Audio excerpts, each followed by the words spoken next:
up, everybody? Welcome to another edition of Coffee Hour Thursday. We're on the downward slide. So thanks, everybody, for joining me today on this episode of Coffee Hour.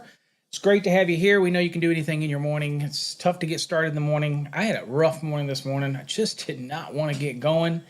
The coffee did help. I know Adam's here with his pints of coffee. So thanks for joining me. If you've never been to the show, my name is Paul Abernathy. I'm CEO and founder of Electrical Code Academy Incorporated. Not just a dude that does videos on YouTube as a side hustle. Okay, so I've been doing this for nearly 40 years, creating videos, training programs, enhancing programs, teaching people the National Electrical Code. And through the years, I've done various shows and different things like that. But when Coffee Hour was something that we started about a year and a half, 2 years ago, really wanted to be a way to bring you some videos, but also just to engage with you in the mornings to get your day started, kind of give shout outs and maybe sometimes do little lessons and other little things that we do here in the morning to get your day started. I like to get my day started trying to get it on a positive note. So I've got my coffee in hand and hope you've got your favorite blend of whatever you choose. And again, remember, we appreciate all the likes and shares. It helps this thing they call an algorithm. I guess it gets more people to watch the show. But we don't monetize our platforms except for YouTube. But anything else, we don't monetize. So if you're watching on any of our other platforms, Facebook, LinkedIn, Instagram, and all that stuff, we don't monetize that stuff. So we're not about the clicks there. So we just want to be able to bring you something to get your day started in the morning. Hey, if you're new and you've never come to the show before, do me a favor. Let me know it's your first time here and share with us a little bit about yourself in the chat. And don't forget to do the hashtag win to get in on the spin. We're doing a March 31st giveaway. So we have a bunch of things that we're giving away. So make sure you get in on that. You only have to do it once, but you can do it as often as you want inside of the chat, whatever platform you're on. So also, I live vicariously through all of my students and people that associate with our programs. So do me a favor, anybody that's here in the chat, let me know who you are, where you're from, if you're a fast track student or not, what program you went through, and share whatever you want. This is all about making sure that we give you what you want to get your day started in the morning. Now, I did have a request. Remember, people said, Paul, I said, everybody, if you want a request for a show, what you need to do is you need to send it to paulabernathy.com. Well, we had that take place. And somebody asked me and said, Paul, I'm struggling with pull boxes, straight pulls, angle pulls, U pulls. Just want to get a better understanding so I never have to worry about it again and that type of thing. So I said, sure. Let's go on and use the lesson within our Fast Tracks program in order to kind of give you a little bit of a refresher, and then other people can learn in the process. And if we have any questions that you want to ask the Hog, as always, the Hog is today's sponsor of the show. So again, check out Trade Hog. It's a great resource to have in your pocket to get you those quick answers right away, whether you're an inspector, electrician, plumber, mechanical, HVAC tech, whatever it may be. It just makes life so much easier to have that in your pocket. Okay. All right, so let's get some of the introductions out of the way. We have some folks here, our regulars. Good morning, Adam. And let's see, Abe's. Good morning, glad to have you here. Also, shout out to those over on Instagram and as well as those behind the scenes over on TikTok. Also, remember that at Master the NEC, that's the at symbol, Master the NEC, is my platform. Is my name on all of our platforms. Okay, so if you see something on those platforms other than LinkedIn that's not posted by Master the NEC, then it is not me. Okay, so that's the only ones you'll see me posting on any of those platforms on. All right, let's see here. Paul, good morning. Thanks for joining. Terrence from up there in DC, Maryland, and Virginia, up here around my neighbor. Good morning. There's Nick. Good morning, Nick. Thanks for joining us this morning. Hashtag win is in there. Okay, setting the tone. Good morning, Dave. Dave throws out exactly what we want you to do. Hashtag win, get you in on the spin. Hopefully give you some goodies, get you at least in on a drawing. We got a CMECP in the house. So I got music for that. There you go. Over on LinkedIn. LinkedIn is the only other one that I don't use Master VC. I actually use my full name on that. So thanks for joining over there, David. Adam, everyone's a win. Knowledge is a winner. Absolutely. Anything we can learn. Okay. Christopher, good morning. Thanks for joining me this morning. Glad to have you here. Charlie's in the house. Good morning. Good morning. Cray Cray's up in the house. Music City up in Nashville. Thanks for coming. I see you, Juan, with the hashtag win. Casper with the win. Rob with the win. Good morning, Rob. Rob's over on our Fast Tracks Tube. You can watch over on Fast Tracks Tube. Rob, what do you think about the Fast Tracks Tube and the way the player works over there? Good morning from Minnesota, Crypto. I'm actually going to be in Minnesota. I'm going to be in Minnesota in probably 2 weeks, teaching some engineers up there in St. Paul. Is it St. Paul? Minnesota. I know there's other St. Paul's, but I think it's St. Paul, Minnesota is where I'm actually going to be for some engineering firms. So doing some code update training up there. So a couple weeks from now. Carissa, welcome. Got your coffee. I see you over on Facebook. Glad to have you here. Hashtag win. Thanks for getting in on it. Manny, there you go. Over on YouTube. Watching on YouTube. Glad to have you on YouTube. And then, of course, he hits the hashtag win as well, showing everybody how to do it. Tino says, what's up? What's up? Good morning. Glad to have you here, Tino. Red Dog is in the house. Buenos dias. Welcome. Glad to have you here. Wow, we got a lot of people in here today. Let's see here. Nick's kind of new. Loves the show. You're most welcome. Glad we can do it. Going to take your master's in a few months. Study, study, study. Prepare. You'll be ready to do it the right way. Don't willy-nilly flipping through the code book. Okay, structured studying is the key. However you do it, make sure whoever's course you use, you make sure you structure it so that you study on a structure. In other words, if you had to make an easy example of structured study, is spend an entire session doing pull boxes, spend an entire session doing motors, spend an entire session doing transformers. Make it count. Don't just flip through the code book thinking that you're going to have something appear on an exam. That is not the way to do it. Okay? You don't want to go through, and people waste a lot of time preparing for electrical exams by just flipping pages and reading it and assuming what's going to be on an exam. Rather than really focusing on the stuff that's important. And you really need to learn the core fundamentals because then it just is easy. Okay, so there you go. Let's see here. Alex, good morning. Welcome, welcome. Nepo's in the house. Welcome. What we got here? We got Van. Back in the lift. Van is back in the lift. Got his code book. Been taking the Florida contractors practice exams. There you go. You can get the last part. I'm going hard pause. Prepare, prepare, prepare. Never stop. Keep studying. What do we got? Signed up for the Fast Tracks Tube again? Excellent. Glad to have you. Glad to have you. You're going to see other stuff start rolling out of that. Been a little bit of a delay, but it's got so many things on our plate, and I took Jeff off of that to work on the hogs. So we're very lean here. So let's see. All right, welcome. Clearwater, Florida. Beautiful. Love it down in Clearwater. Grace, good morning. Glad to have you here. David, good morning. Glad to have you here. Jonathan, glad to have you here, Jonathan. Let's see here. Kendra, good morning.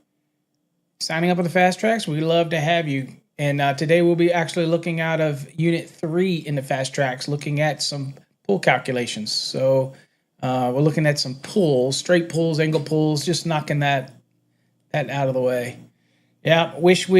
Rob says, I love it. Wish the delay was the same as YouTube, but love all the content. Yeah, unfortunately, I can't control the delay over there. It's all about how it restreams it and sends it. And so they say there's nothing they can do about it. So, all right, so let's go on and get into the day. So get into today's lesson. So the question was asked to me to explain straight pulls and angle pulls and all that. And what I want to make sure people understand that there's a difference where you're understanding that sizing boxes for 6 and smaller in 314.16 is vastly different than what we're going to do in 314.27, which is when you're dealing with 4 gauge conductors and larger. And so understanding how to do that, and again, I go to many job sites where I take a gander around job sites and look at certain things, and I truly wonder whether they really know how to size pull boxes. And at the end of the day, you probably, even though the code has certain parameters for it, you'll probably be able to pull the conductors and get it in, but is it code compliant? And so, people like to think if I install the box and everything goes in, that it makes it okay. And if the inspector doesn't fail it, then that makes it doubly okay. Then there's not an issue. But you do need to know how to do pull box calculations, whether it's straights or angles or U's and all those type of things. So we're going to kind of cover that briefly today. Hopefully you get something out of today's episode. But we'll also point out different things that I feel might be low-hanging fruit on an electrical exam as well. So we're going to make sure that we cover that. So let's get into today's lesson. Again, if you have any questions, feel free to post them into the chat. Nelson, I see you in there. Good morning. And Frank the Great, I see you in there. So let's get over to this lesson here. So here we're in the lesson. Again, maybe hard to see. Best I can do at the moment. So this is straight out of our Fast Tracks program, by the way. So this is in, what's up, Pablo? I see you. #win. Let's see. Yep. Always remember the old saying, people have heard me say it, straight is 8 and angles. We just think so. We have to remember straight is 8, everything else. Okay. So we're going to see what it is right here. Okay. All right. Here we go. So let's practice what we preach. The first one, straight is 8, right? So here we go. Straight pulls. This is out of Unit 3, Section 5. Good morning, Fernando. Thanks for joining us. Okay. So we've got this one right here. So here it clearly reminds us right here that 314.16 is used to determine box size requirements for 6 and smaller. So don't be confused in this scenario. So if the conductors are 6 and smaller, you're going to be using 314.16. Now, calculations are based on the size and the number of conductors. Now, section 314.28, and we'll go look at that in the code, is used to determine the box size requirements for 4 and larger conductors, okay? And that's 1,000 volts or less, okay? Calculations here are based on the size and number of raceways. So as you see in our program, as we always have some call-outs, and you see you have a call-out A, you have a call-out B. Try to keep it in the screen here for you. So here's just a typical straight pull. And a lot of times this will be taken to a small junction box. But if it's going to pull straight through, it could very plausibly be that it's a long pull and you have to bring the conductors out, and they may not be pulling them straight through. Okay? May or may not. You may be putting this box in. Some engineers will design, they're putting this box in simply to facilitate the fact that you have a maximum of 360 degrees between pull points. So they may be just putting this box in just to appease the code. The only problem with that, and I see this a lot, is that they don't understand that you can't just appease the code. You have to put it in based on the code, and we have to put it in based on sizing. So it's not just putting a box in there in order to appease the requirements to not exceed 360 between pull points. That box takes consideration. And sadly, many engineers, at least the ones I see, don't want to do that. I routinely am asked to do pull calculations, and I look at the drawings and I look at it and I go, where's your pull boxes? They go, well, I just put a pull box in here.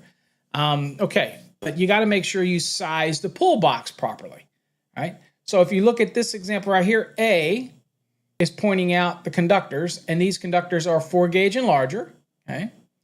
And again, as always in our programs, when we see these chevrons, we stop, and I'll highlight that so you can see it. We stop and we go to the code, okay? So we go to 314.28 so we know where we're going to be working out of. So this is how you should do it if you're studying for an exam in our program. You always want to stop, go to the code, and you see and you read so that you can align with what it's saying in the lesson. Say for here, minimum sizing says for raceways containing conductors 4 and larger that are required to be insulated, okay, insulated Okay, and we're talking about typically going to be ungrounded and grounded conductors that are required to be insulated. And for cables, okay, cables containing 4 and larger, okay. A lot of people think this doesn't apply to cables. It absolutely applies to cables, okay. MC cables also, you would be using what's called transposing in order to determine what the actual size would be if it was pulled in a raceway, okay. But you still do, it applies to cables, okay. And it tells us the minimum dimensions of pull or junction boxes installed in a raceway or cable run shall comply with 314.28A1 through A3. Okay. Right. So it tells us where an enclosure dimension is to be calculated based on the diameter of entering cable raceway. The diameter shall be metric designator trade size expressed in the units of measurement employed. Okay, we're going to look at that in an example, but here's our straight pull right here.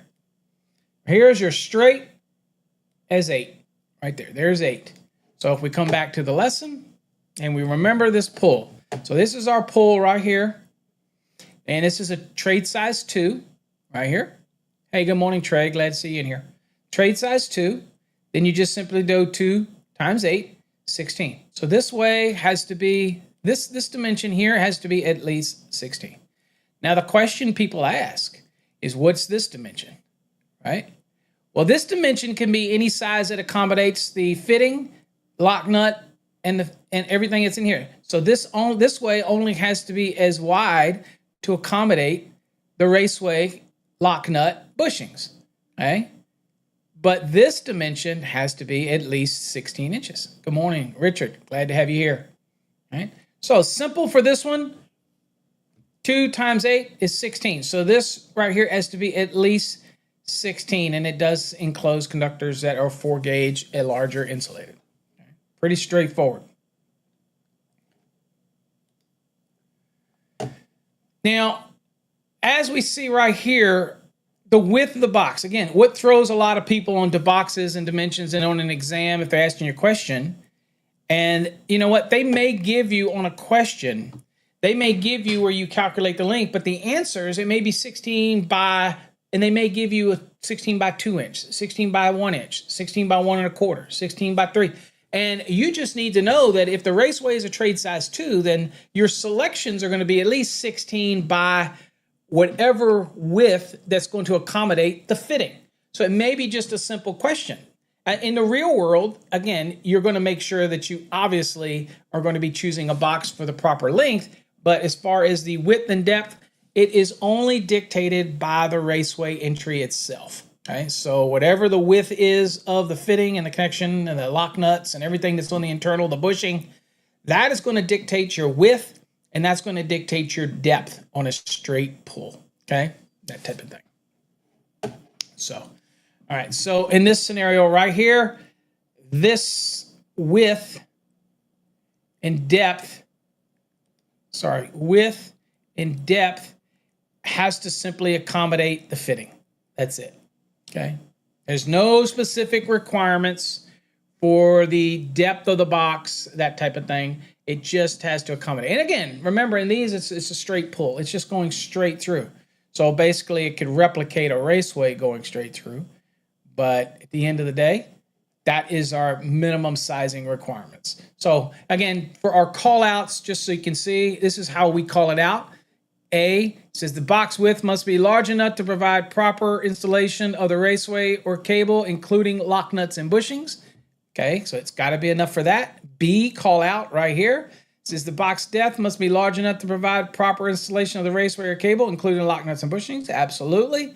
And then C down here, the depth says no requirement specified for the depth of the box unless the raceway enters the back of the box. That is so important. So in this case, it enters the ends. If it had to come in the back, like it comes into the left side here, and then there's like a cutout here in the back, and it goes out the back, we have a totally different calculation of that, and that is from the opposite wall to the removable cover, that type of thing. And we have tables that we'd go to for that, and we're going to see that anyway. But this is just a straight pull, so it's pretty straightforward, pun intended. Hold on, I got, hold on, where's that? There you go. A very little humor today. All right. So let's look here. What happens? Now that was easy. That's a straight one. That's one. No problem. What happens if you have a scenario like this? Well, I got multiples, and I get it. It's going to be hard for you folks to see it. So this side is our 2-inch, trade size 2, trade size 2, trade size 3. And then over here, there's a trade size 2, trade size 3, and a trade size 4. So we're not here to assume that some of these conductors here drop down and go in here. Some of these come up and go in here. Some of these go down in here. I don't need to know the routing of these conductors. It's not necessary, especially if I'm going to do a box fill. I don't need to know the routing of this thing. But what I need to understand is, in this scenario, I'm going to take the largest raceway. So I've got a 2, a 2, and a 3, and I got a 2, a 3, and a 4. I'm going to choose the largest raceway and multiply that by 8 because it's straight as 8. I'm going to take the largest one. Now, again, all about our program, all about our callouts, what makes it unique is that, and Charles and them do a very good job. Charles Miller, who wrote the material, pulled it from the NEC that's used through the Cengage program that we work with, that we partner with, did a really good job of verbalizing it, okay? So at the end of the day here, it says the length must be at least 8 times the trade size of the largest single raceway. No extra space is required for additional raceways when calculating the minimum length of straight pull. However, additional space is needed for the width. So again, while this length here is dictated by the largest raceway times 8, okay, in this case 32 inches, the width, the depth of the box, the height of the box is all dictated by the number of raceways that you're going to have. And so be very careful about how you space your raceways out, because again, you've got lock nuts, you got bushings, you got to make sure you have enough adequate space for it. So in an exam, also be careful in an exam, because they're not going to, sometimes they won't give you everything, right? But they give you enough. And what I mean by that is, for example, they might give you this dimension and all these dimensions. They may give you that entry on the left, a 2, 2, and a 3, and on the right, a 2, 3, and a 4. And it's easy for you to calculate the length, which is, again, 4 times 8, 32. That one's easy. The height, they may give you some box examples. And if they don't give you all the specific details, they're at least going to assume that you understand that on the left side, it would be 3 plus 2 plus 2. So that is, it's probably going to be a little larger than that because of how the fitting and how the lock nuts go. But that's usually all they give you. They don't give you much more than that. So you have to remember that, okay, if it's 32 inches long and the left side has a 3, a 2, and a 2, and I'm looking at the choices they give me, multiple choices, on the left side, the box would have to be at least 3, 4, 5, 6, 7 inches. So it had to be at least 32 by 7, probably a little more in real life because of the lock nuts. But on an exam, they're not going to give you all those details. But they are going to tell you the raceway sizes. So you have to use logic to look at it and go, well, I know that that box has to at least be 32 inches long. And for the left side, it would have to be at least 3 plus 2 plus 2, 3, 4, 5, 6, 7. But the largest raceway was on the right side. And on the right side, there's a 4, a 3, and a 2. So a 4 plus 3 is 7, plus 2 is 9. So the left side was 7, the right side would have been 9. So this has to be at least, when you're choosing on an exam, it has to be at least 9 by 32, right? And as far as the depth, it has to at least be what? 4 inches. As far as selection. Now, in real world, it's probably going to be a little more because of lock nut sizing. But on an exam, they may not give you all that. But they will be giving you the raceway sizes. So you have to use logic here, okay? In an exam, it's never... exams are just questions. So don't think, well, this isn't how we would do it in the field. It's going to be bigger than that because of the lock nuts a little bit wider than the fitting. Stop. Okay? Just like I tell people when it comes to voltages on exams. People, Steve put out a video, it's a great video, saying we use nominals. On an exam, if they give you 115 volts, you use it. If they give you the values on an exam, you use it. Don't try to get into the head of the person writing the exam. Okay? Just go by what's given to you and do it that way. Okay? It's going to save yourself a lot of headache by doing that. So in our example, the minimum, based on pure numbers, the minimum size that this box could be would be a 9 by 32 with a 4-inch depth, right?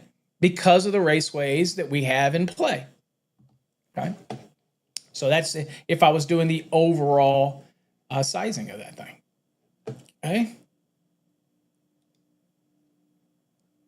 Okay.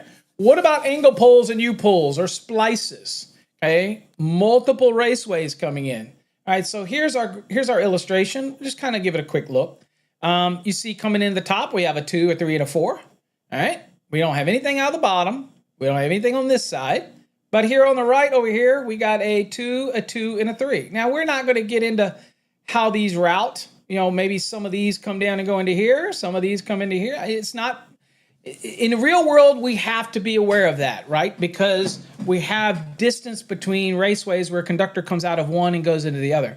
But when we're just looking at what's given us on an exam and they do not tell us the routing, okay, then we have to look at it and kind of just work with what we have, all right? So at this point, we're looking at values. We're looking at a Y dimension, and we're looking at an X dimension. And we have our raceways coming in, okay? Now, first thing I'll mention here is you know that there is no straight pulls. Nothing is going straight through, okay? Nothing, all right?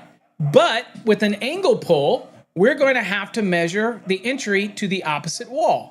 The entry to the opposite wall. And that's how we're going to get our minimum X's and Y values, right? All right, so let's go back up here. We got these great call outs that we want to point out. So here's A, and A is pointing to the box in general. So A says where splices, important for people to realize this, applies to splices as well. It says where splices or where angle or U-pulls are made, the distance between each raceway entry into the box and the opposite wall, okay, this is what we're trying to measure to the opposite wall to get this dimension, must be at least 6 times the trade size designator of the largest raceway in the row. This distance is increased, okay, so you first establish the largest raceway, okay, times 6, and then the distance gets increased more by the additional raceway entries that are in the same row on that same wall of the box, okay, by the sum of the diameters of the other raceways. So just so an example here. So if we looked at this one down here, so we pick this side because this is a side that we're working with and has the raceways in it. So it'd be 4, that's the largest, times 6, right? Plus 3, plus 2, because they're in the same row and they're in the same wall. Makes sense? Okay. So if we do this, we go 6 times 4 is 24, plus 3 is 27, plus 2 is 29. So the Y dimension this way is a minimum of 29, okay? So that dimension's done. Now we shift over to this side, which has the raceways. We're going to do the exact same thing. Take the largest raceway, do it times 6 to the opposite wall. Okay, so this one would be 3 times 6, and that is 18, plus the sum of the other 2 raceways that are in the same wall, that are in the same row. Okay, so this would be 18 plus 2, so it would be 18 plus 2 equals 20, plus 2 equals 22. So this box's dimension, just as we see it right now, this box dimension is 29 by 22, okay? Good morning, Marlon. Thanks for joining us. So that is your dimension. So in this question, right off the bat, this is the question, and we don't have any conductors being run. We don't know anything otherwise. Now, there is another dimension. We call this the Z dimension, and we'll see that. But the Z dimension in this is if I have conductors coming out of raceway 4, unbroken, and they come down and they turn and they go into 2 right here, these, okay? So it's the same conductor that's unbroken coming from here to here. Then I also have a measurement from the edge of this raceway entry to this one, and that is also 6 times the largest raceway that we're working with. So this will be 4. So this distance, even though this is a probability of this may be slim, but this is the distance we'd have to have, okay? And so we would have to make sure that we locate our raceways down, right? Down in order to make sure we get that separation. And that could play an impact in the real world, not an exam. This one doesn't ask for that. It doesn't show any conductors. But in the real world, we have to account for that because we may have to shift our conductors lower. Or it may be that this box is 29 inches, but because if I had a trade size 4 here and I had one over here, maybe I don't have enough room to get that 6 times separation. If it's the same conductor that's going in and going out of that raceway, then I have that separation. That's a Z pull or Z distance. Well, it may mean that this box has to be larger than 29. Not because we did a box calculation, but because I can't get that distance I need. So, and I have to move it down. Or maybe I have to make sure that I swap it, and instead of having it, the 2 here, maybe I have to have it down here. So you have to think about your orientation of where you put these KOs. It's not simply a situation, and I see this too many times, where I see people putting up pull boxes and you just start cutting the holes in these things, right? And they don't put some thought into the routing, and that can come back to haunt them. And they can get the conductors in there, and they might pull them and not have any issue until the inspector comes in and they open it up and look at it and got a problem, right? So, and then it's much harder to fix at that point. Now, just a quick tip in case I don't cover it. If you ever get into, and let's do this, let me get real quick, I'll do the Z pull. Well, I'm going to describe it here real quick since I'm here. Let me just describe it. If I have a conductor, and I'll show you this in the code real quick, but if I have a conductor coming out of this 4, and it's coming down, and it just happens to go into this 2. I'm just using hypotheticals here, okay, right? Then the distance between here and here is 6 times the largest raceway. So this is the distance it would have to be. If you can't get that distance, folks, right? If you, no matter what you do, you have screwed up, and you can't get that distance where a single conductor comes in unspliced, that comes in and goes out, and you can't get that Z distance, splice it. Make sure you have at least 6 inches of free conductor in there and make a splice. Why? Because the rule about the separation between raceway only applies when the conductor comes in and goes out and it's the same conductor and it's not broken. If you splice it, then I have 2 separate conductors entering this box, one from this side and one from this side. Put a splice on it, and then you can get away with this not having this separation between them, okay? Because it could come in, make a splice, and then go back out. All right, so that may save the day, all right? That may save the day if you sized your boxes wrong and you didn't get the separation and you have conductors just pulling straight in and going out and you cut the box in wrong, may just save your day. I'm just saying, all right? All right. Now, if you have a box that has distribution blocks in it, and again, this looks like a straight pull right here, right? And it is, but you still have distribution blocks in there. It doesn't change the concept of how we size the box, okay? So in here, you see where it says where a junction box or pull box contains 4 and larger conductors and power distribution blocks, okay? And this is also very typical when you go from a feeder up to a junction box and then they change over to other conductors that get to be smaller because they're not restricted to the same rules as the conductors that are connected to an overcurrent protective device. So they may change it over in a box using some allowances in 215 and then run a long span and then hit some distribution blocks in another junction box or pull box and then drop back down. Well, you may have these distribution blocks in there. Okay, so if you do have distribution blocks in there, then it tells us pretty quickly here in the code, and we'll go look at the code, but it says that when you have power distribution blocks connected to conductors, the box must be over 100 cubic inches and comply with the size requirements in 314.28A2. The box shall not be smaller than specified in the installation instructions, obviously for the power distribution blocks, which you are going to get instructions with these power distribution blocks, unless you just toss these things away. The wire bending space at the terminals of the power distribution blocks must comply with 312.6, which means that in these blocks, the location that you put these blocks, 312.6 is going to have spatial requirements from the conductors that come into it, and then the ones that leave from the opposite wall. So you have to be careful where you space these blocks, okay? If you're just adding distribution blocks into a box, okay? You can't just stick them anywhere you want, all right? So we have some requirements for spacing that you're gonna have to follow in 312.6, okay? Now, the power distribution blocks shall be listed and not have uninsulated live parts exposed. Typically, they're designed insulated, where you make terminations and have a cover that'll mount over it to keep you from being in contact with live parts. That's all part of the listing, comes with the product. We don't have to worry too much about that type of scenario. As far as this box sizing, all right? Now, horizontal distances. So this case right here, you see you have nothing but 2s. Okay, so that's the largest, okay? Right? And it simply equates to the same as a straight pull.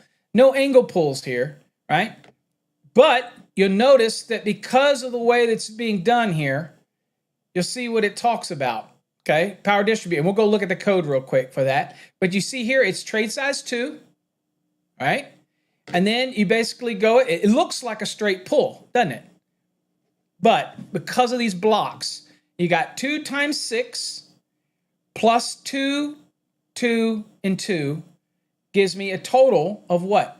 18 inches this way. Again, this is basically treated the same as it would be for an angle. All right, so where do we get that in the code? All right, we see our references here, and we can go to the code really quick. I don't think you'll get any type of calculation that asks you about those type of things when it comes to distribution blocks, but you know what? In case you do, we just want to make sure that it's all covered, okay? So here you go, angle entry right here, okay? And let's see here. All the exact same, so you're treating it exactly the same here, okay?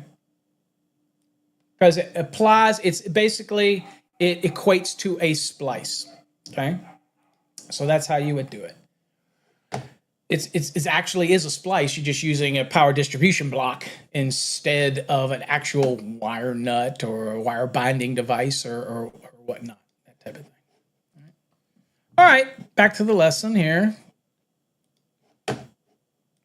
Okay, let's see here. Van has a question. Sorry, Van, the text is so small. Give me a second here. Is there anything in the code talking about coded fire alarms? I couldn't find it.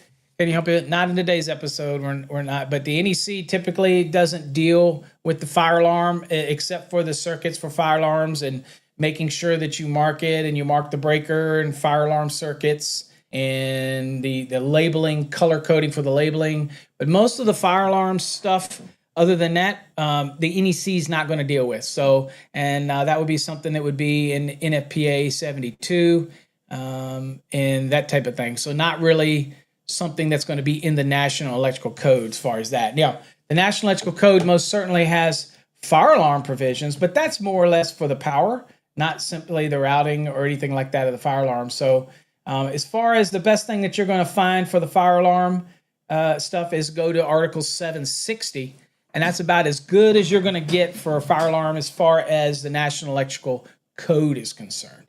But there are requirements in the NFPA 72 for that.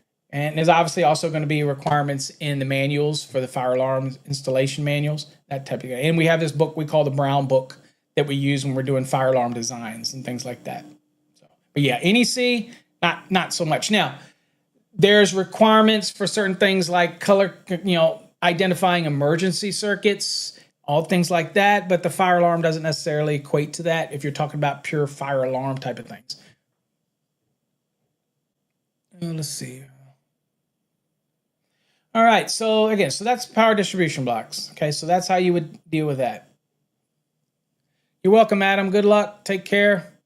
All right, raceways enclosing the same conductor. Okay, so remember what I said a few minutes ago about what happens if I have a raceway where the conductor comes in and it's not cut, it's not spliced.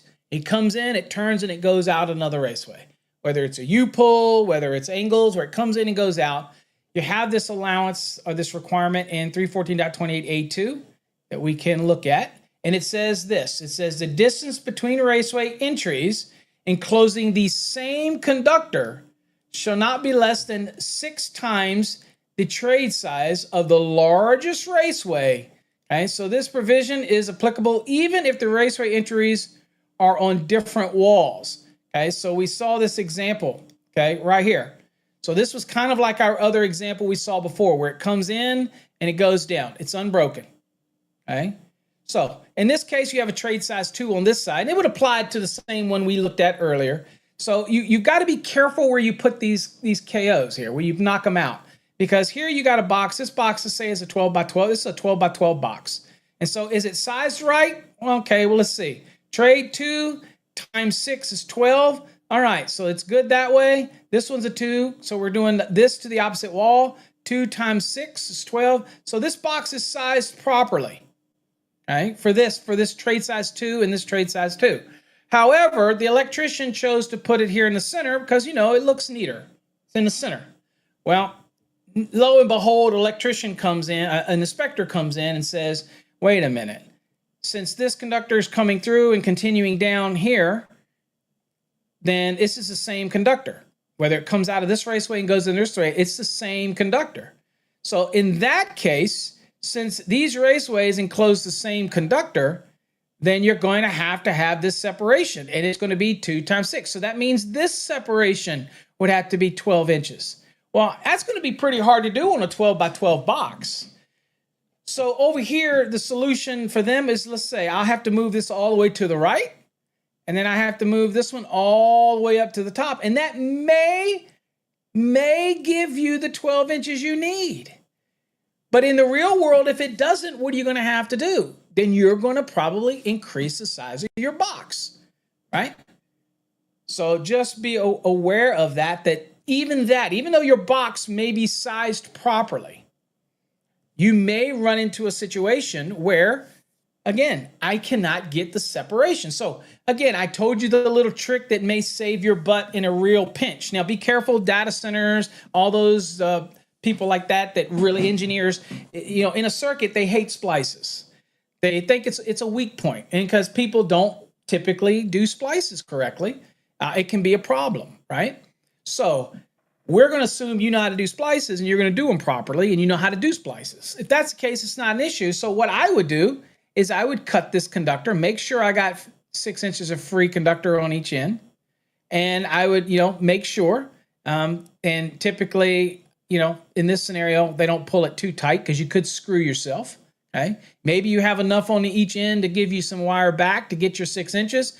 The good news is the code. Also, I should say this. There is a good news when it comes to free conductor. The good news is that the code's now changed to allow you to splice to get your 6 inches. Even if you didn't have enough 6 inches, you can splice to get your 6 inches and then splice it. So you could have multiple splices in here. It's okay in the code, that type of thing. So in other words, if this sucker was so tight right here that I couldn't get, I had to cut it and I only have 4 inches and maybe 4 inches and 4 inches, then I am permitted now in the 2023 code to splice onto this to give me a little more in order to get my 6 inches. And then it would be a splice. And then you would technically have 2 separate conductors, and this separation right here doesn't matter. Okay? It's when it's shared a single conductor and it's unbroken, then you have things you have to worry about, okay, when it comes to this rule, okay? So maybe this is not an option. You're stuck with this right here. Then you able to kind of get out of an issue, that type of thing. So keep that in your back pocket. But be ready to explain it because your AHJ may not understand it, what you're doing with that. All right. So now probably a more complex situation is when we're dealing with a situation like this right here. Okay. So there is quite a few raceways coming into this box. So the easiest way to break this thing down is I tell people don't get overwhelmed by this. Since there's 2 separate rows, draw an imaginary line down the middle and act like there's 2 separate boxes. Okay. And you're going to compare each one separately, and that's going to dictate our box. Remembering that the depth of the box is going to be dictated by the number of raceways you have. And you have 2 rows, so obviously the box is going to be deeper, right? Makes sense? Okay, so that pretty much dictates itself. But as far as the X and the Y dimensions, okay, In this example right here, people say, you can't calculate this because I don't know how the wires route. Yes, you can, because we don't have to assume the Z value, right? Because none of the wires are given. So in an exam question like this, if you happen to get a box, and there are very few exams today are putting pull box calculations on their exams. So I think that's bad news because, again, it's an easy question to answer. And I like to get as many easy questions as you can on an exam. If you can, makes life a little easier. But just remember to do each row separately.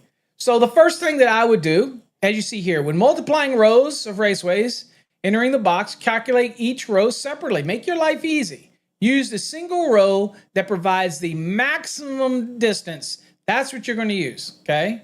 So first thing you do is create an imaginary divider between the two rows. So right here, you see this little dotted line. It's hard for you to see it, but it's a little dotted line.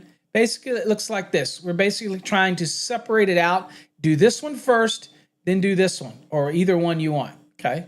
So in this scenario right here, I want to find out what the y is this way, right? Okay, so I'm going to do this row first. So this is 3.5, okay? So 3.5 plus 3, so it's 3.5 times 6 plus 3 plus 3 plus 2.5 plus 2.5, okay? So that should be right here. So that should be 3.5 plus 3.5 times 6. So I'm going to do that real quick. I'm going to go 3.5 times 6. Okay, that's 21 plus 3 plus 3 plus 2.5 plus 2.5, and that gives me 32 inches. So far on this row, the X looks like this is 32 inches this way, okay? Now, while I'm here, I'm going to do the back row and get it over with because I'm just trying to get this Y real quick. So the back row would be 4 times 6 plus 3.5 plus 3.5. So I'm going to add that out.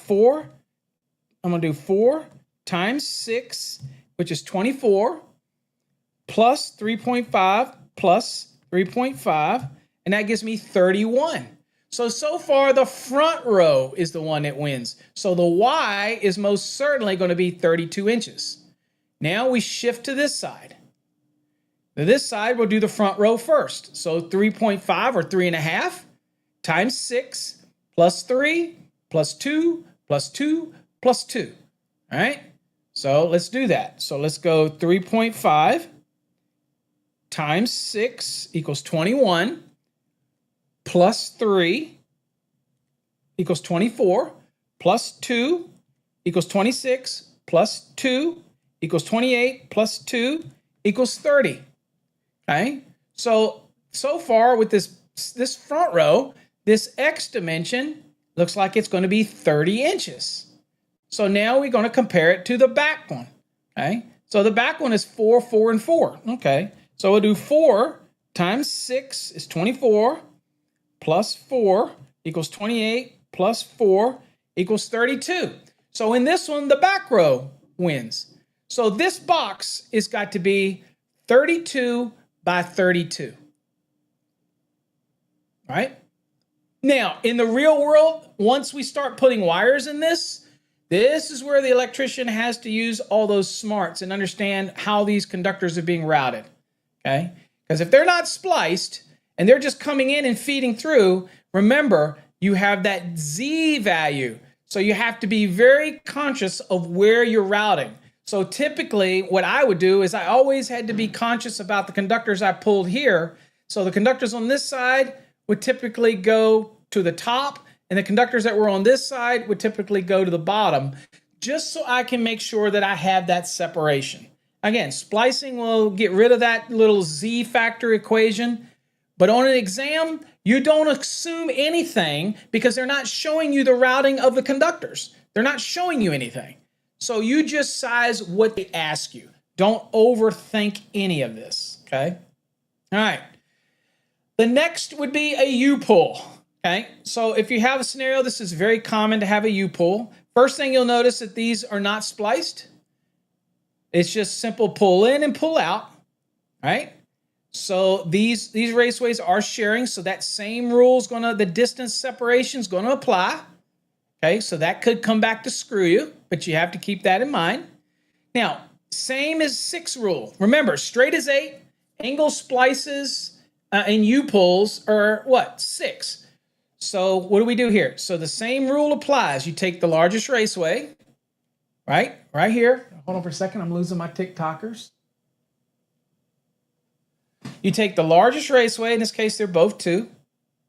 And they are on the same wall. So we have to follow the same rules we did before for the angle pull.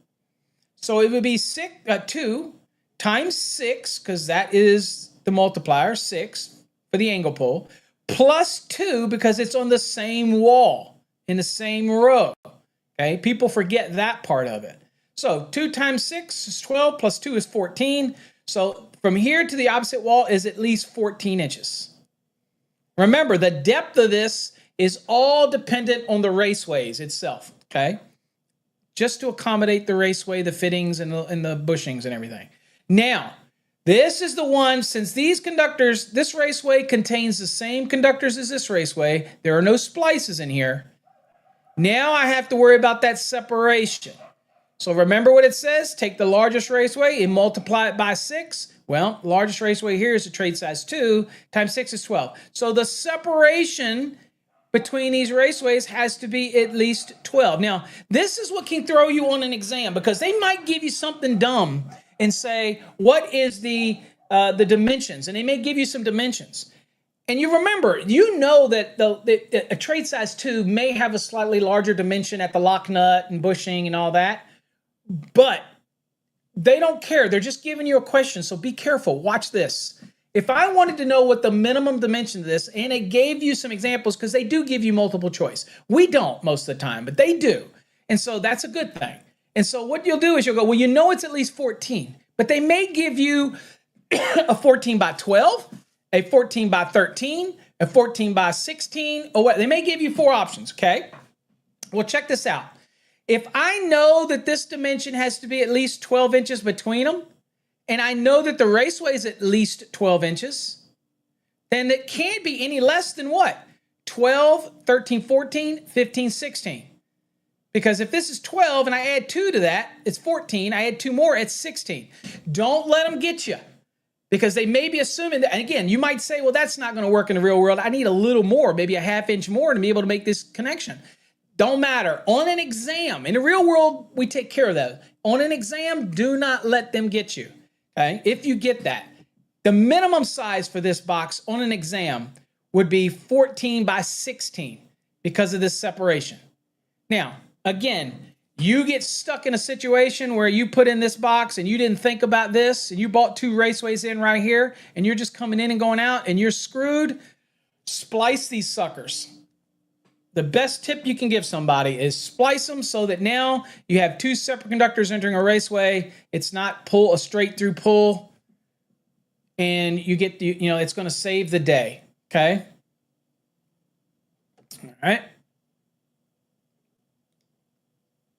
All right.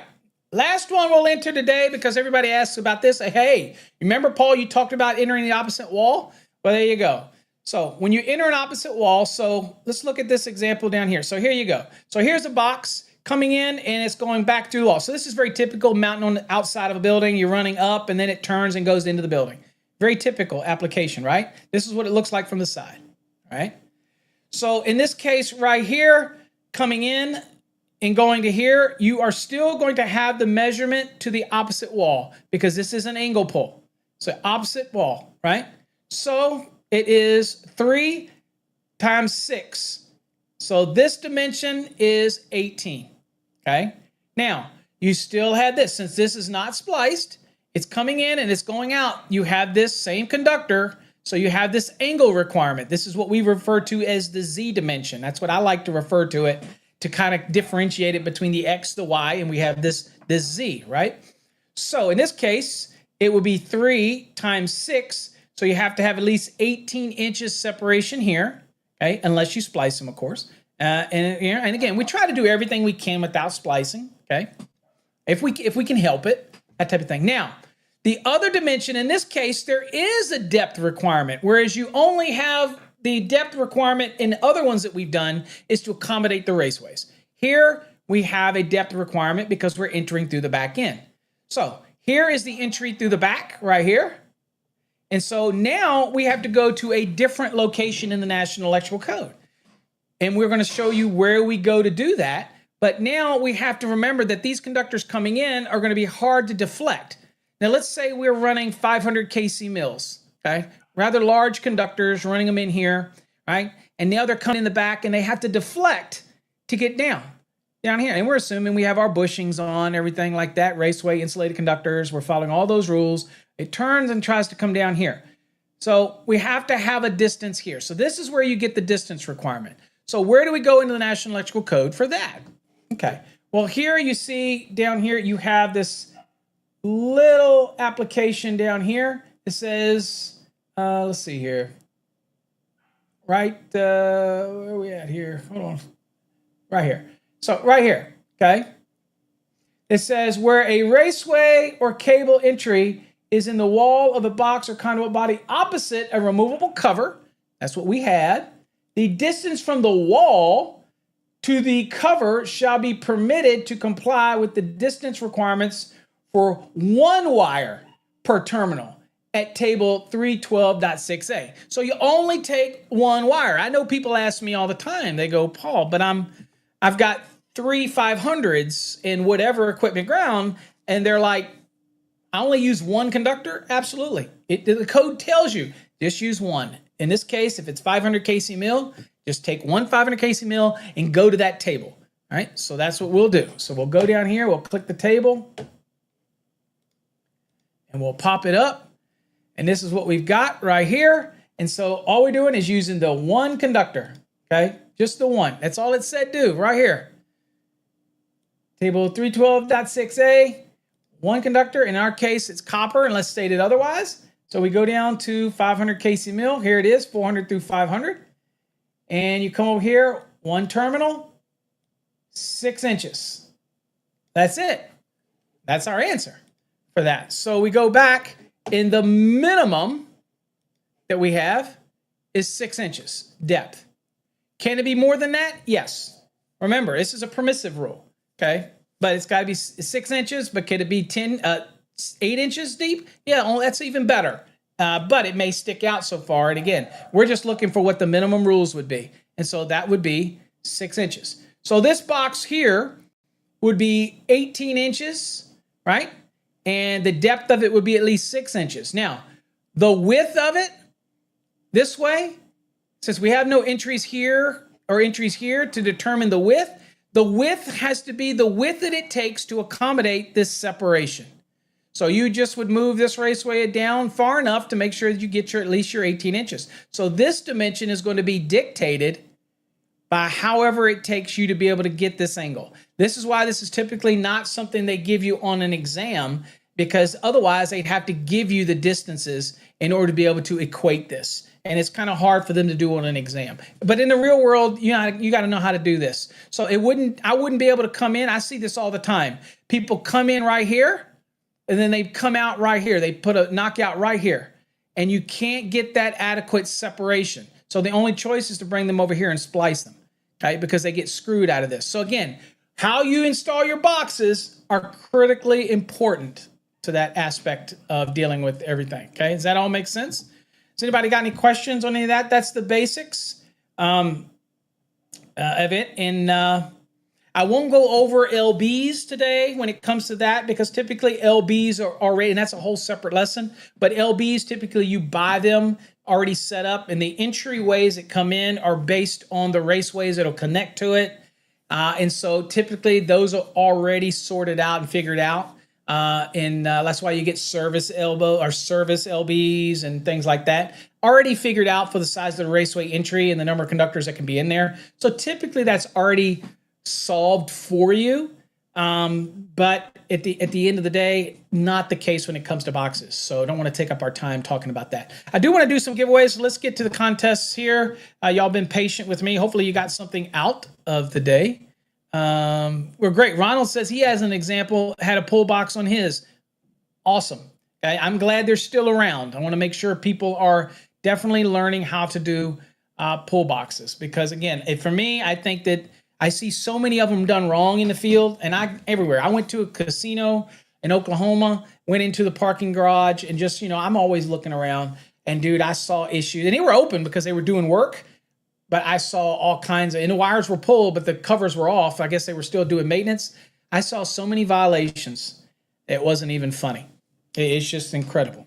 Now, people also ask me, what about big boxes and small conductors, 6 and smaller?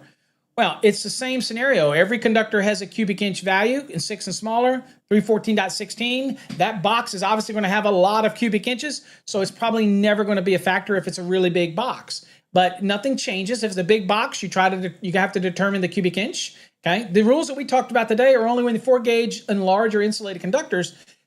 You have to worry about that scenario. When it's a small conductors in a box, then you're going to use a cubic inch value, that type of scenario. All right. Nothing changes with that. Okay. So let's do some spins real quick and give away some goodies. Y'all been very patient today. I appreciate it. So let's do it.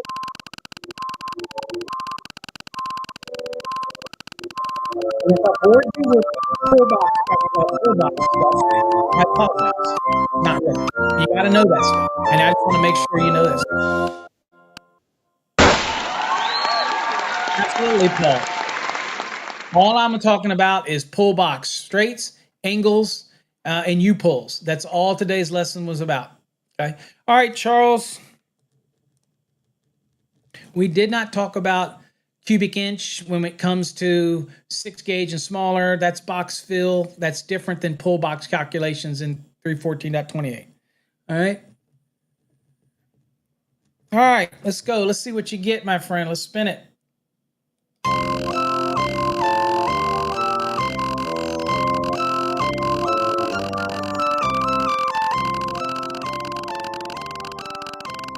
welcome, David. These seem like basics, but I'm telling you what. The mini engraved Charles, you get another drawing. I mean, you might be in for that one, but those knife is cool, and I have very limited supply of those. So,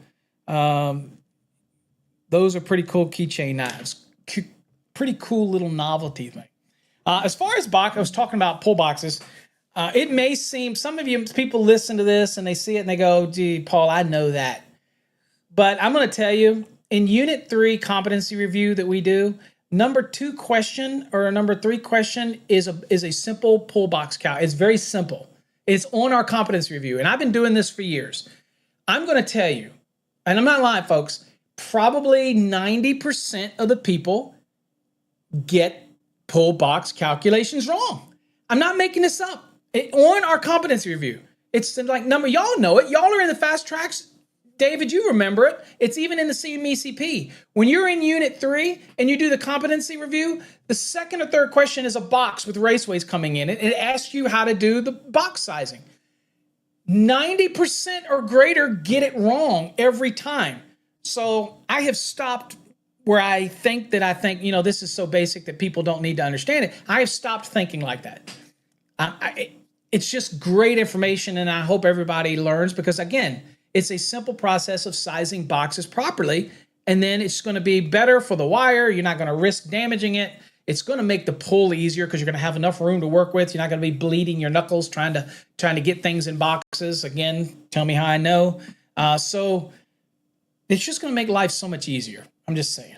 All right, let's go again here. Congratulations, Charlie. We got you in that drawing for the knife. It's an awesome knife. I love mine. I use it almost daily. So let's go.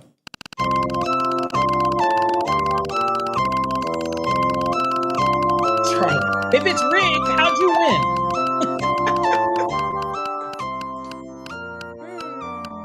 Oh, it's not rigged. Okay, maybe it's not rigged. I get you. David, in the house. All right, David.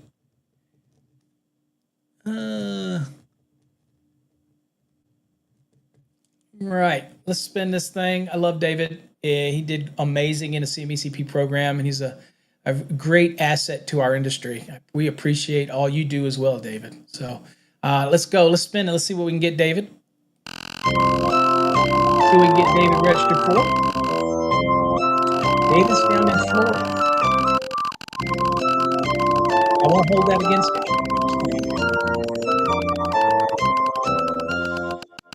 I used to come to Florida, but I had a falling out with the. I don't care much for most of the IAEI chapters, except for the one up in the one that Vince Delacroix is in. I like that chapter. I'm not much on the other chapters. I do like Fort Lauderdale's chapter. Okay, I like that one, but really the only ones that I like, and not much on Palm Beach is okay, but I really like the one. What is it? Port St. Lucie. I like that one, and I like again the Fort Lauderdale one. I like. Other than that, I don't really. They kind of left a bad taste in my mouth one time I was down there, and then.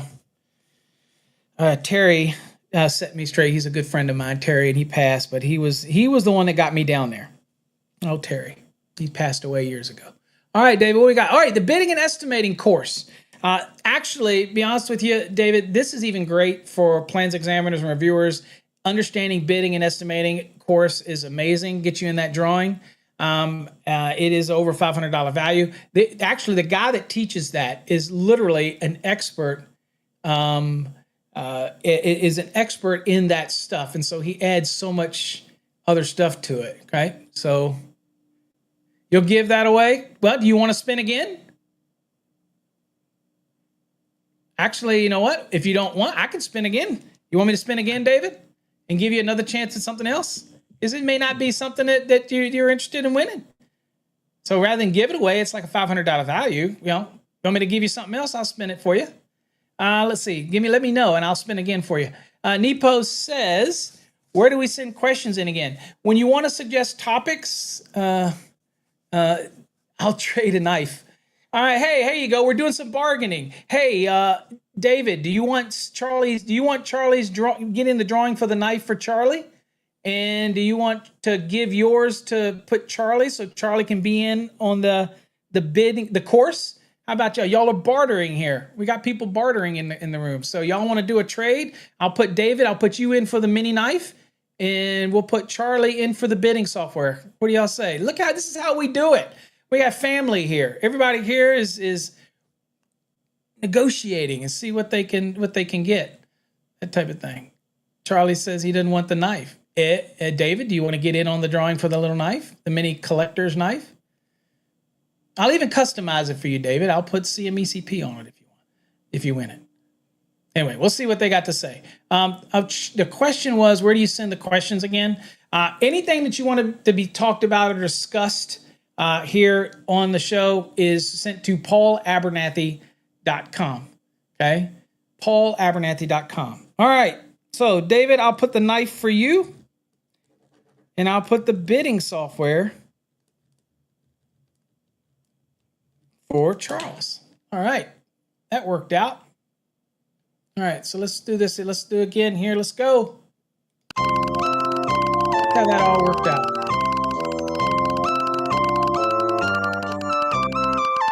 We got bartering going on. There we go. Back and forth.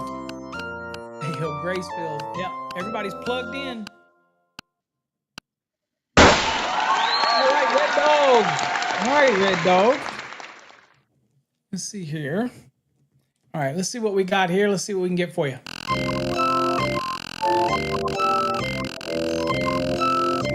been very patient today. I hope you learned something about pull boxes. Got something out of it. Just pull box basics, but man, you'll see how many people will do it right. All right, Red Dog, conductor sizing card. Okay, let's see. There you go. So that is basically it's not really. I don't think it's a conductor sizing card. It's how much is left on a reel and things like that. That's really what it is. Okay. All right. So you're in the drawing for that. All right. So let's do that again. I'll get you. We'll let you know, Red Dog, if you win. We'll have an episode that'll let everybody know who won. So there we go. Let's do another one. Pumping up on the giveaways today. Trying to find some instant giveaways in here. There are on there. They're not all drawings, I promise you. Charlie will say it's rigged, but...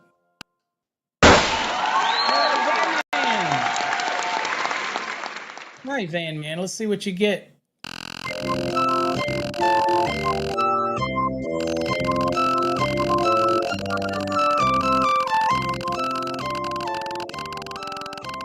chances you win, the more you get in the drawing. Where is it at? Where's it at? Right there.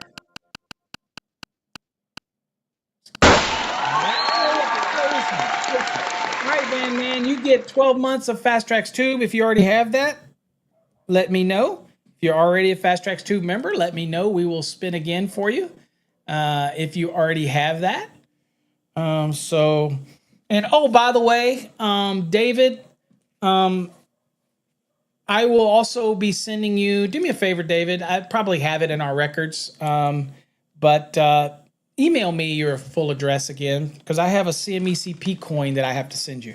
The CMECP coins are out, and rather than me go look it up, just send it to me so I can get that coin dropped in the mail to you for your coins. All right, let's see here. All right, so let's see here. Van Man, do you already have the Fast Tracks Tube? If you don't have the Fast Tracks Tube, all you got to do is go to fasttrackstube.com. At the top, you'll see membership plans. Click on that. Scroll down, choose the free membership, sign up, get your username, get an account, and then we will go in and elevate that to an annual membership, and you'll get access to the tube for 12 full months. Okay, awesome. All right. All right, well, I don't see any comments on that in here. So again, let me know if you already have it. If not, we can also extend it and give you a little longer time as well. So that all can be done as well. So, all right. All right, folks, I want to thank everybody for joining me today. It's been a great episode. Hopefully you got something out of it, out of the Boxville. Tomorrow's episode is probably going to be shorter than normal. I don't know that we're going to go an entire hour tomorrow. The reason is I have something I have to do. I have an engineering meeting that's scheduled early. So it'd be the first in rare time is, what do you mean? James asked, what do you know with your date? If you can't log in, it's expired. You ought to be able to go in and look at your profile and see when you did. Are you talking about courses or are you talking about Fast Tracks Tube? I've got many platforms. So I'm not sure, but you ought to be able to know when you registered, or you can go look at your profile. It should have the date that you registered, that type of thing. Okay. Let's see here. All right. So anyway, but if you're asking about your course or something, Ronald, just email us and let us know what course you're talking about. If you're talking about Fast Tracks Tube, it's from the date. It as long as you can log in. You'll know. It'll tell you a notice a couple days before it expires. It'll send you an email letting you know that your Fast Tracks Tube is expiring, that type of thing. And then you can choose to renew if you want, that type of thing. So, yep, tomorrow's going to be coffee hour, but because we always go over like I did today, I have enough extra time in there. We're going to probably do a shorter one. We're going to probably talk briefly tomorrow, the course. If you can still access it, Ronald, it's probably still good, but you should be able to do that in your profile. Send us an email. I can't do that during the show, my friend. It's too much, too involved to go look at your course. Okay, so send us an email. We'll let you know. All right, folks, till next time, stay safe. God bless. We'll catch you tomorrow. It will be a brief one, but we'll see you on tomorrow's coffee hour. Take care. God bless.